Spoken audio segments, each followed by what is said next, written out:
Hello everybody, it is June 2nd, 2020, time's about 10 CDT. It is Geo-Rant time, Geo-Rant 126. Temperature in here is about 23 degrees Celsius, which is like 77 degrees Fahrenheit or whatever. It's a bit warm in here, but I wanted to show off my jacket, which I'll probably take off shortly because I don't want to turn on the air conditioning because then you won't be able to hear me. I used to wear this in my thinner days. I mean, it shrunk. Yeah, that's it. Anyway, this jacket is about as old. I've had this for about as long as I had Ezra. I'm still doing the memorial thing to him because he was my best friend for 13 years. And I know he was a cat, but, you know, sometimes animals are better than people. Anyway, what are we going to talk about today? You can see this behind me, and I'll get into it in a little bit. But it's voting day here. That's why I have the day off. Most Americans do not get today off, and I think that's horrible, but I digress. Anyway, I did an online survey on the Twitter to decide to give you guys 4 choices about what you'd like to see me talk about. And the runner-up, in my eyes, is what won, and that's this. But the actual runner-up was Hadean tectonics, and that's what I wanted. But what won was, can we use young Earth creationism to make predictable models and tests scientifically? And the answer is yes, we can, but you will never see them do it because it's easily falsified. I mean, everything in geology shows it's falsified. Everything, chemistry, physics, it doesn't matter. The Earth is not 6,000 to 10,000 years old. And I'm going to talk more about this here in a little bit, about assumptions and stuff. That's their assumption based off their interpretation of the Bible. And just as for here, I am not bashing anyone's religion. I'm bashing pseudoscience, okay? Because you don't start at a conclusion and work backwards, right? What ifs, arguments, and analogies are not evidence in science. They are starting points. Or an analogy isn't even a starting point. It's used as a way to get you to understand something because, you know, to liken it to something you're familiar with. The analogies do not appear in scientific papers for a reason, because you can interpret them slightly differently, and someone may not get the reference at all. And they are not meant to be extrapolated, let alone to the nth degree, which is a common thing young Earth creationists do. All right, and those aren't evidence of anything. All right. Now, you heard me say assumptions. I'll get into that in a second. But basically, that's how old they think the Earth is. They think the flood, not for the building of the ark, which is not a boat, by the way, but they think the entire global flood took 1 year. And this is my cheap cross-section of Earth. I know it's not the scale. These would be continents. These would be the oceans. And I'm talking about the people who think the entire Earth, the highest mountain peak, was flooded. All right? That's the people I'm talking about. And you'll often hear young Earth creationists, at least this is something, everything, radiometric dating is nothing but assumptions. Well, number one, that's not true. And, you know, we have cross-cutting methods cross-checking methods. So you guys know I do these live, and I don't edit them. And it's a bit warm in here. You know, I'm going to take this off now. But anyway, assumptions in science are not a bad thing, okay? As long as they are testable and make accurate and precise predictions and stem from viable methods. All right, I'm gonna let you guys look at this, and I'm not going to talk because you can read it and stop it if you want. But there's a difference between prophecy and prediction. I make these slides like this for Geo-Rants as opposed to computer because it's more. It just helps me. Like I learn better if I draw something, okay? But you can see the difference there. What is the difference? So like an example. Well, an example, like first of all, assumptions are fine. You just have to develop a testable model and they have to make predictions eventually. Like quite honestly, Steno's laws up until we had radiometric dating could not be verified. All right? That is the way it is. But Steno's radiometric dating has confirmed Steno's laws. So anyway, let's see. Prophecy. A prophecy would be something like, sometime in the future, someone will trip and fall in front of your house. Well, that's vague, annoying, it doesn't mean anything. Who's someone? Where in front of my house? On the sidewalk, on the lawn, on my porch? doesn't mean anything.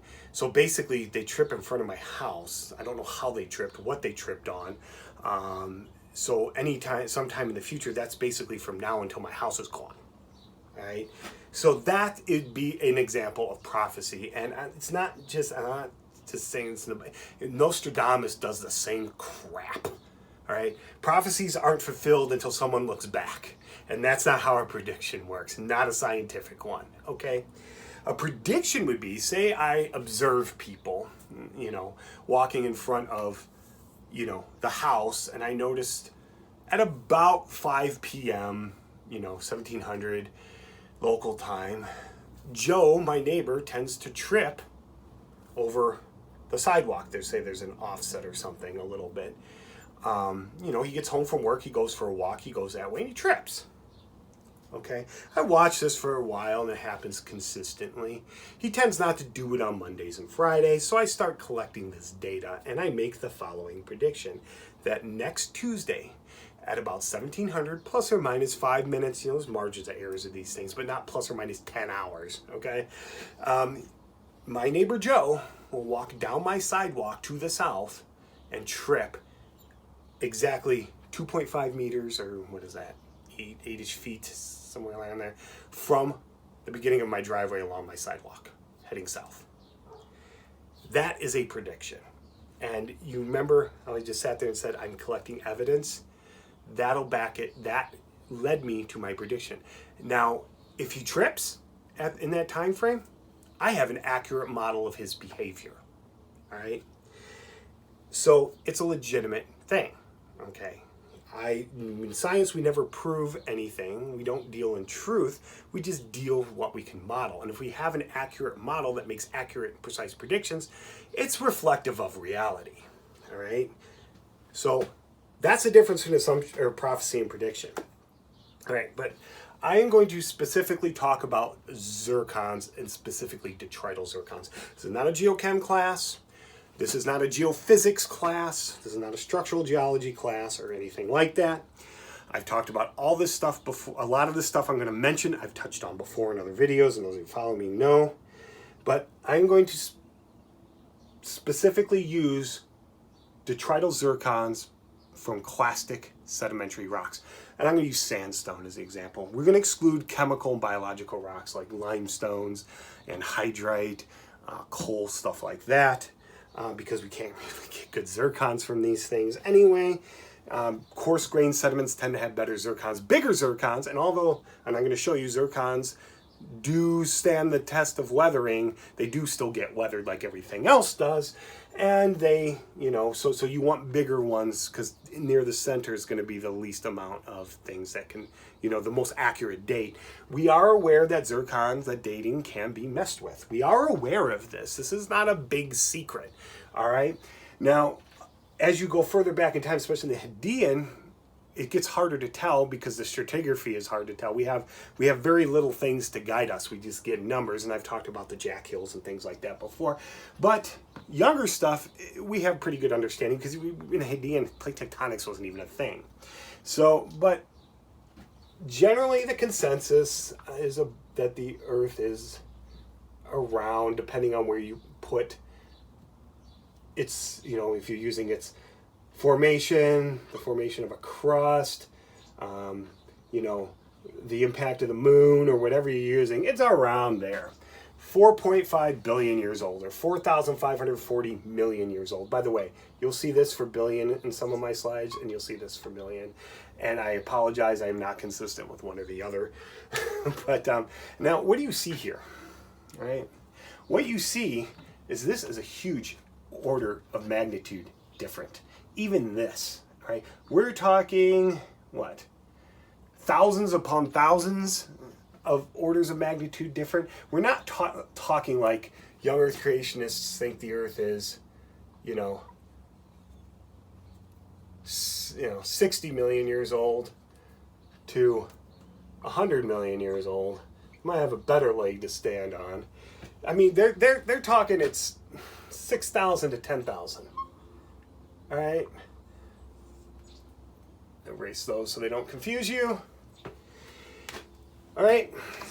So the differences between these are huge. They're enormous, all right?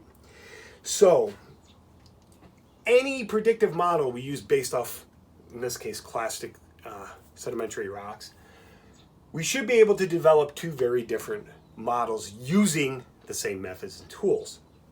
Because if old Earth creationism is old or is wrong, what we should expect to see is we should still get old dates, okay, if the Earth was this young, but this is why you never see young Earth creationists make predictive models.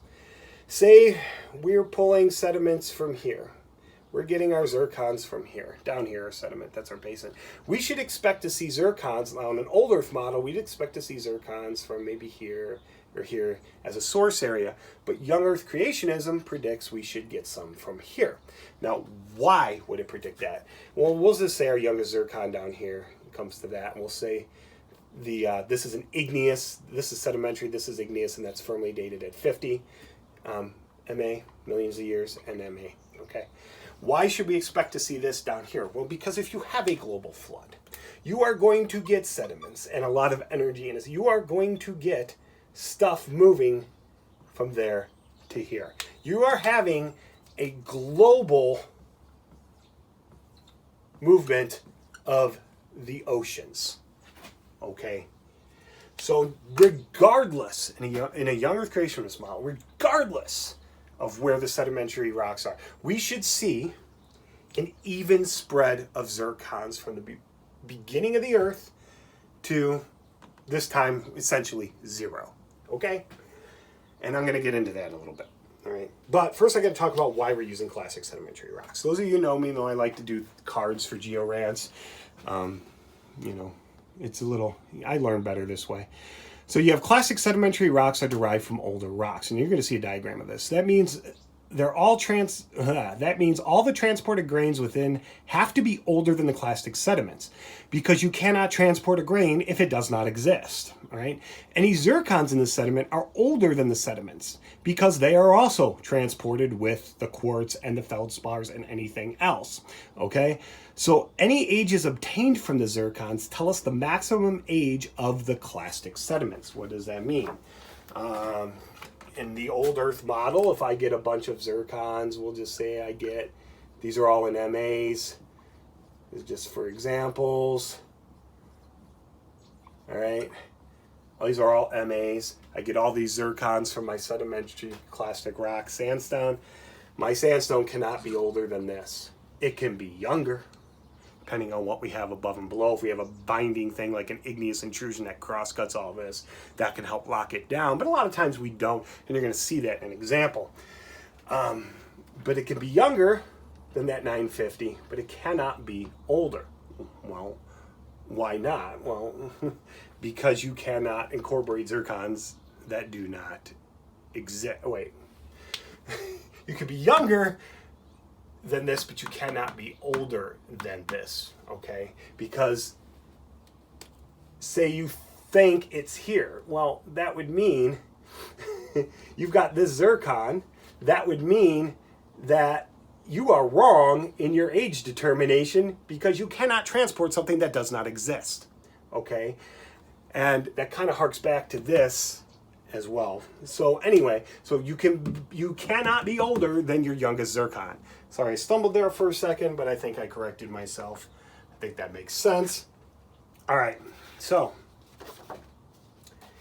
here's basically, like we said, we're using a sandstone. Here's basically the process, the scientific concept, all right? It doesn't matter if this is a lake or an ocean or the scale. This is our cross section that we will be using. Okay, let me try to move this a little bit so it's a little not in that shadow. Okay, so you have a granite and you have a dike. Okay, these were crystallized directly from magma. The zircons in them started decaying once crystallization of them was complete. You can get direct dates. We'll assume no metamorphism in the area.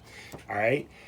So what happens is the rock is chemically and mechanically broken down into detritus. We used to call that grus back in the day. It's transported via wind, water, usually water, and then it's deposited as sand. And as you notice, the further you get from the source area, the finer the grains become, but you still have your zircons, which are the red little diamond things. And eventually the sand will become lithified into a sandstone, and we can pull the zircons from here to determine two things: the maximum age and the source area. Say the zircons from here we have 3 billion and 2 billion years old, okay? And we get 3 billion and 2 billion from here. We know this served as the source area for this sandstone. But say we also have a 1500. Well, that's not local, but it's probably close by. So that would mean the maximum age for a sandstone is 1500 million years old, or 1.5 billion, okay? That's the process. I hope that was clear. Now, I'm going to talk a little bit about radiometric dating in general. This is not a geochemistry class, it's not a geophysics class or lecture. I've talked about these things before. Regardless of the element, certain things happen. Over a certain amount of time, half of that element will decay from a parent to what we call a daughter, something else. Like for this type of stuff I'm talking about, it's uranium to lead, okay? And then another half-life, you'll have half of what you had before. So you'll have a quarter of your original, and so forth. So what do I mean by that? Graphically, this is what it looks like. And it doesn't matter what the parent element is. Over a certain amount of time, your first half-life, T1, T2, second, T3, you will get a progressively bigger chunk of the daughter element decayed from the parent. All right? That's basically how that works. Is there any way to verify this? Is this just some random assumption we pulled out of our hind ends, as young Earth creationists claim? The answer is no.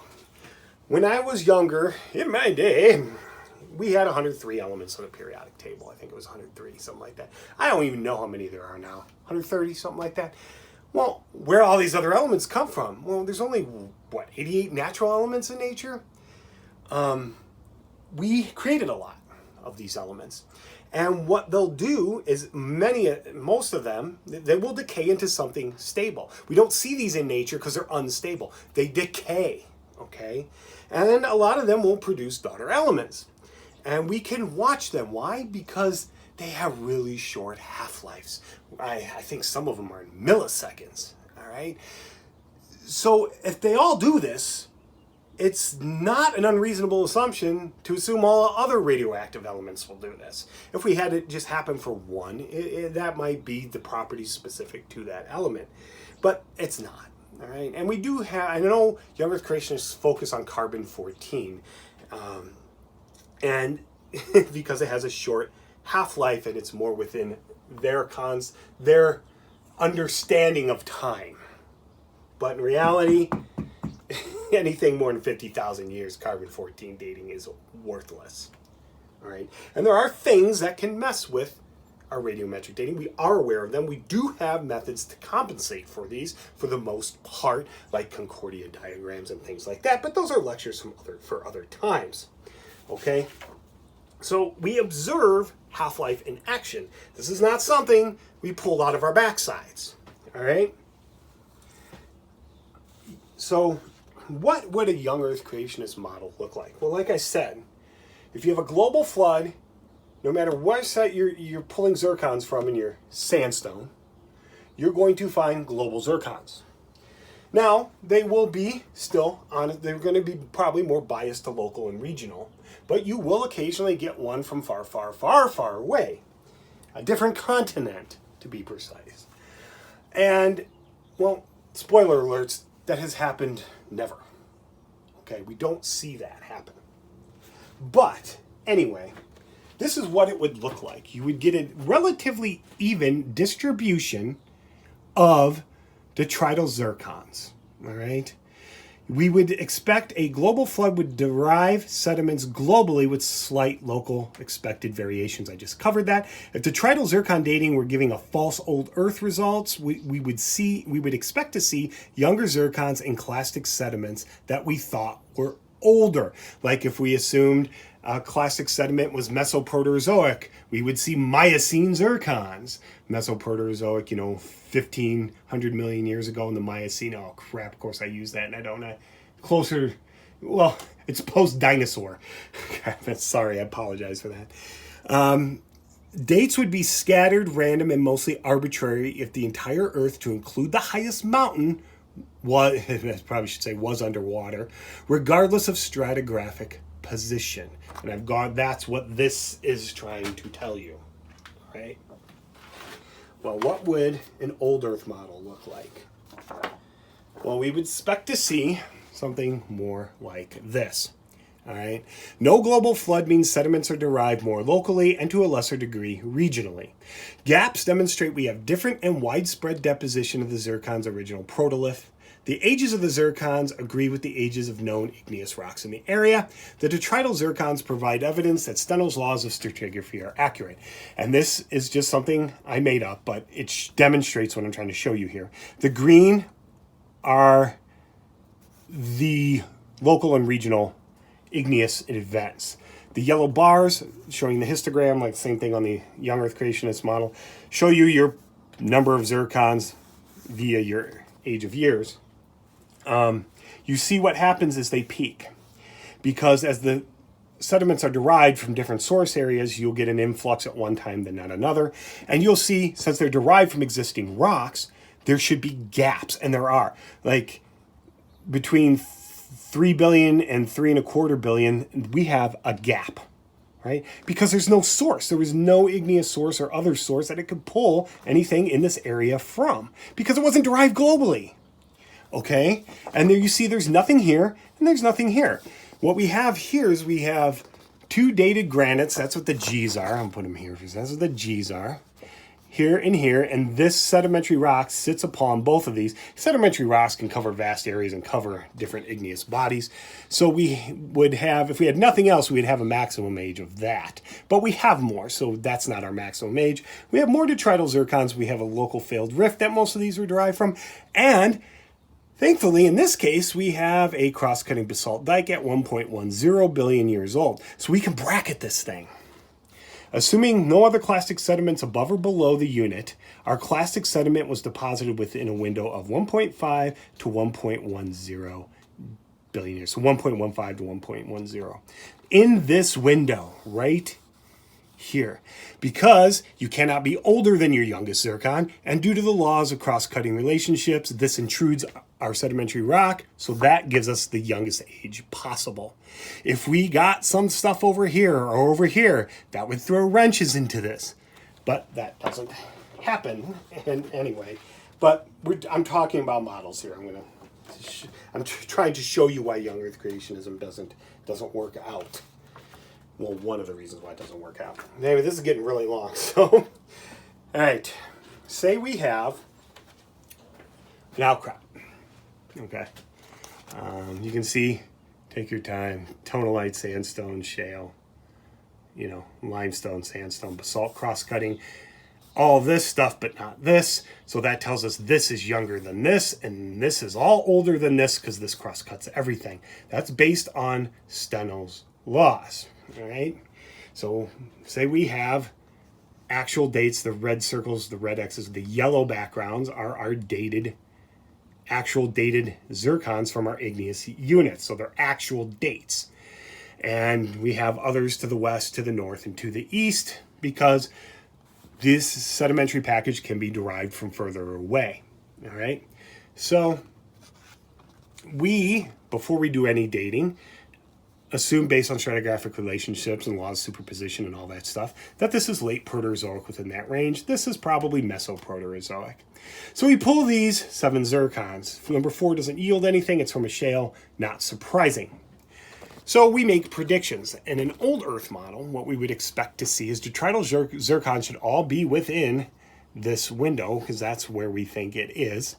But absolutely insane. I mean, it can vary a little, obviously errors, but we wouldn't expect to find 10 million year old zircons.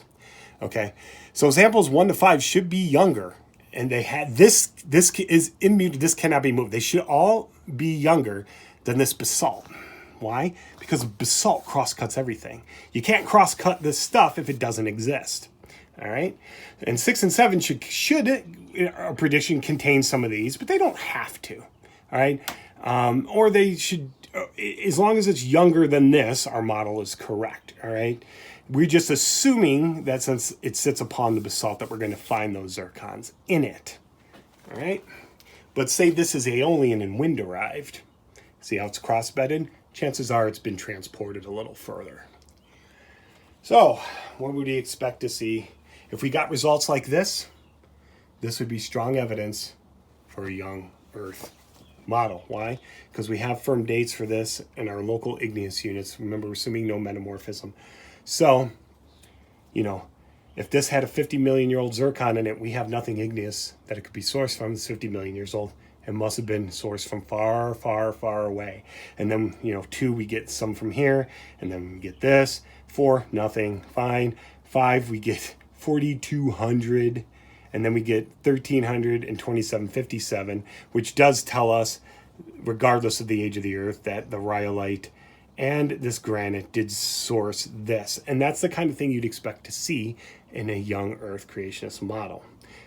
That's not what we see. What would more likely be what we would get? These are our results. The conglomerate, being barely transported and local, contains tonalite, zircons. You go up, the zircons get slightly younger because this becomes buried, so you get further source areas, 2757. So you know to the west that the sandstone was derived from some of the deposits to the west, but nothing from the north or east. Shale didn't yield anything. It's just going to be between 3 and 5 anyway. That happens. Small zircons tend to be zircons. They do stand up to weathering, but they're not immune to it. And that is something we are aware of. So we try not to test small ones because we know they can be biased and messed up. And then we get unit 5, 1795, or zircon 5 in the limestone. Say we had some sandy parts. We get 1795, which tells us the sand in here was derived from transportation from the north. So we have from the west, so we have a shift from the west to the north. We had a shift in environment. All right. So, and then we suspected we have an unconformity here. And then we get these two, and we get 1305 and 1677. Both, okay, neither of them contain this, which is fine. That just tells us that it wasn't sourced from really close by, which could have been suspected if we knew this was Aeolian, and that kind of tells us it is. But we have a source area from the west and from the north.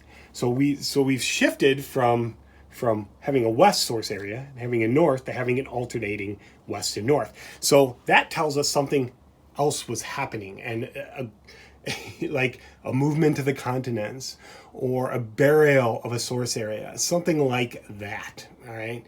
So we don't have any of these zircons in here. Okay, that would be a problem. Now notice here, this is 1541.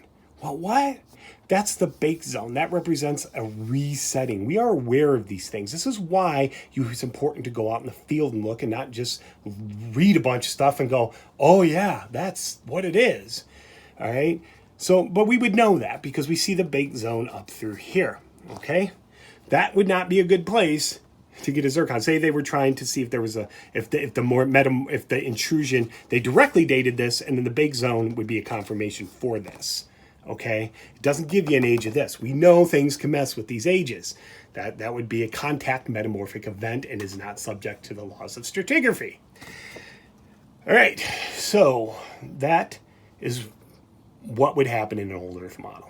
All right, I hope that you can see that. I'll hold that there for a second. Move further out. I really wish I could do something about that shadow, but it's getting on here. So I just want to say, let me wrap this up, that, oh wait, I was just going to show you the detrital zircons. Now you see this histogram, you can smooth these out by using, curves. And usually that's what they do. People do, especially if they have, multiple zircons. Like this is from this paper. Okay. And it pulls the detrital zircons. What is zircon? From the Pritchard Formation, which is belt supergroup, or it might be Purcell. Canada calls it the Purcell. On this side, we call it the belt. But you can see the different sedimentary formations, and you can see the zircon, the detrital zircon spreads. I mean, this paper's free online. It's no big secret. You can always go to it. And it's just the histogram bars have been smoothed out as curves. And what do you see here? You don't see anything younger than this, so they cut the graph off. And usually in these, you're only going to have the part of the graph between your youngest and oldest zircons. There's no need to include the entire history of the Earth in your graph. That has to do with scale and scaling, and that's like grade 9 stuff. Anyway, but you can see you have a couple older ones which are derived further away, but they cluster. You get peaks and you get valleys in between where there's no real hard, zircons. So this is what happens in the real world, all right? Which is what would happen in our prediction, all right? Man, that was long. I apologize for this. Probably the longest Geo-Rant in history. Where are we at right now? We are at half an hour. Or going on half an hour in a minute. But anyway, that's it. If you have any questions or comments, please leave them below, and I hope you learned something.